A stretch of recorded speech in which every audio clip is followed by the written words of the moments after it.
Bonjour à tous et ravi de vous retrouver pour ce nouveau JT consacré à l'actualité de votre région. Au sommaire, ce mardi 6 novembre, nouveau rebondissement dans la route du Rhum. À midi, Armel-Lecléache a chaviré. Le skipper est sain et sauf et en sécurité à l'intérieur du bateau. La grogne monte autour du prix du carburant. Un appel à la mobilisation est lancé le 17 novembre. Ici, en Bretagne, certaines professions constatent les conséquences de cette hausse, comme les pêcheurs. Nous verrons cela. Et puis ce mardi, nous ouvrons une série consacrée aux commémorations de l'armistice de la Première Guerre mondiale.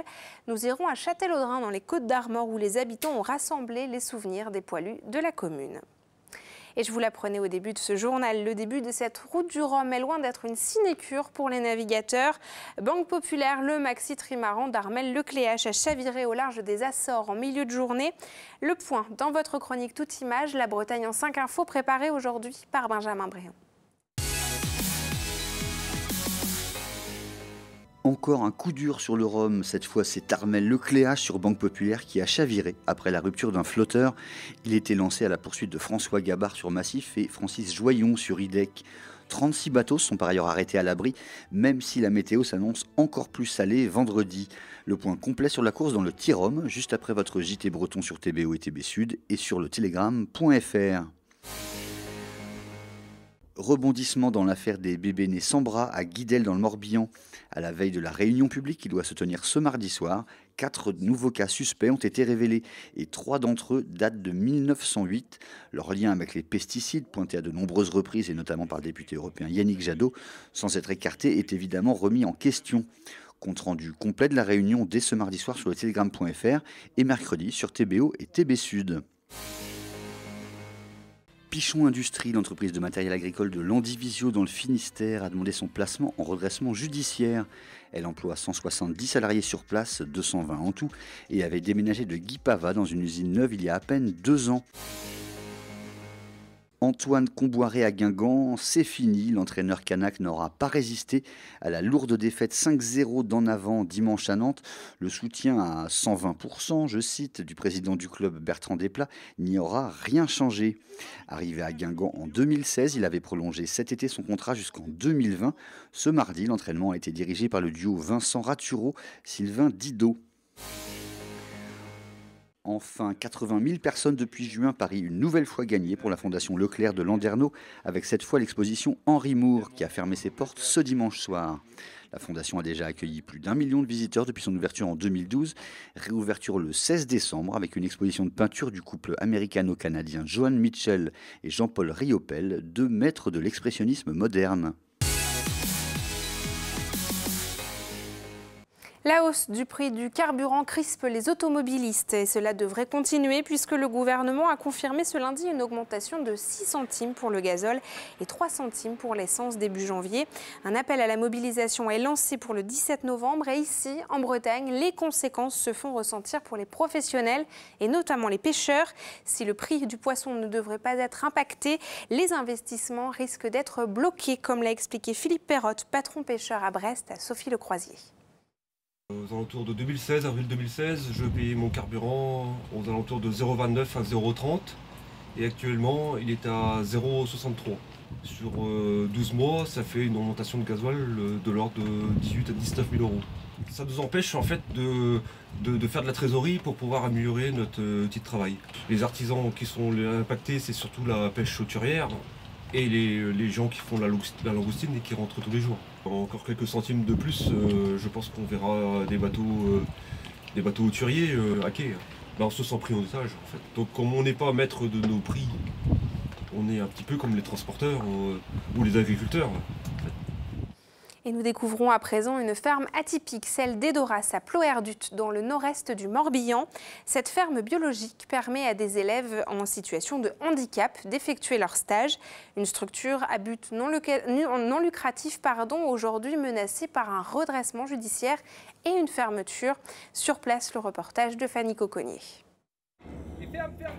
Adrien a 16 ans, élève en bac pro conduite et gestion d'entreprise agricole, il est autiste. Cette année, il effectue un stage dans la ferme de David Guillemet à Ploerdut. Le chef d'exploitation, lui-même autiste, a fait de sa ferme un lieu d'inclusion. Beaucoup de jeunes en situation de handicap qui cherchent à se former dans l'emploi agricole n'y arrivent pas, faute de stage, parce que c'est un passage obligé durant le cursus scolaire. Quand on voit les CV, les exploitants les reçoivent, dès qu'ils voient les personnes et qu'ils voient la différence. Vous êtes super, merci, au revoir et on vous donnera des nouvelles. Donc il y avait vraiment cette demande et ce besoin. Pour accueillir ces jeunes, David Guillet met l'autonomie et la confiance en soi au cœur des stages. J'aime bien la ferme en elle-même et aussi David, il est sympa avec moi, quoi. Qui comprend un peu mes difficultés car lui aussi est dans ses difficultés. Il me fait confiance, il me laisse conduire le tracteur tout seul. Mais la ferme Medora s'est placée en redressement judiciaire. Depuis 2015, une grande partie de son troupeau est mort de maladie, suscitant des pertes financières. Une nouvelle audience doit se tenir au tribunal à la fin du mois. L'accueil des stagiaires devient incertain. Leur promettre qu'on pourra les reprendre sur d'autres stages, je suis incapable de le faire. C'est aussi pour ça que j'essaie de m'activer à développer le réseau et à trouver d'autres exploitants pour que si nous, on ne tient pas, eux puissent prendre la relève et qu'on leur assure un suivi. Un appel aux dons a été lancé pour tenter d'aider l'exploitation à poursuivre son activité. Depuis le début de la semaine, la France se replonge dans le souvenir de la Première Guerre mondiale. Avant la commémoration du centenaire de l'armistice ce dimanche 11 novembre, le chef de l'État a débuté son itinérance mémorielle ce lundi à Morhange dans l'est de la France sur les lieux d'une des plus grandes batailles. Il était à Verdun ce mardi, plus près de nous, et jusqu'à la fin de la semaine, nous reviendrons dans ce JT sur les traces de ce conflit dans la région. Première étape à Châtellerault, où les habitants ont rassemblé leurs souvenirs et des objets dans une exposition. Mathilde Kemener.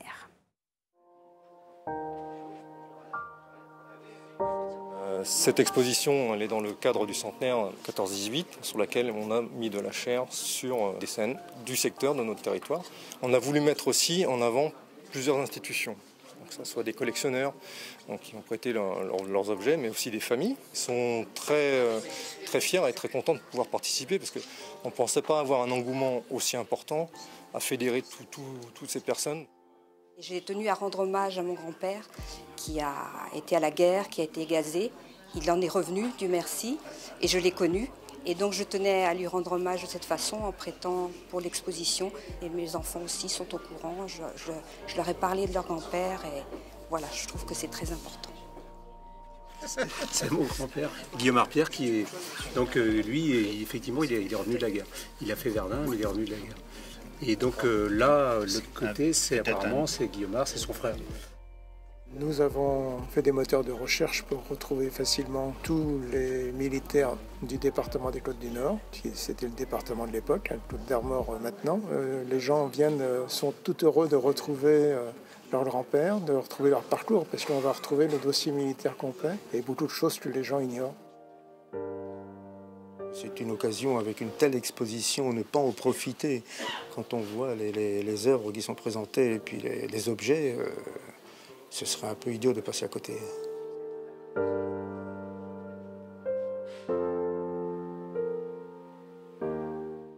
Et ce mercredi, suite de notre série sur ce conflit, nous irons à Sarzeau. La ville a écrit la biographie des soldats de la commune tombés au front. Sur ce sujet, notez également ce mardi à 20h45 la diffusion du documentaire Le Soldat debout qui revient sur l'engagement de l'artiste Mathurin Méheux sur le front. Le Breton a laissé de nombreux croquis et dessins sur son expérience de soldat. Regardez cet extrait du documentaire d'Hubert Budor. Au petit jour, les blessés Boches hurlent et implorent. Quelle plainte! Nous allons les relever pour les faire prisonniers. On fouille les sacs, on ramène les armes. Et là, à bout portant à 10 mètres, des tas de Boches morts, lardés, les crânes ouverts. L'attaque recommence. Nous y gouillons encore une douzaine de Boches. Pan, pan! Quel saut! Quelle galipette! Ils venaient pour chercher leurs morts et leurs blessés. Ainsi se terminent nos 2 premiers jours de baptême du feu. Un documentaire que vous retrouvez ce mardi à 20h45. Merci à vous de nous avoir suivis. Passez une très belle fin de soirée sur nos antennes. À demain.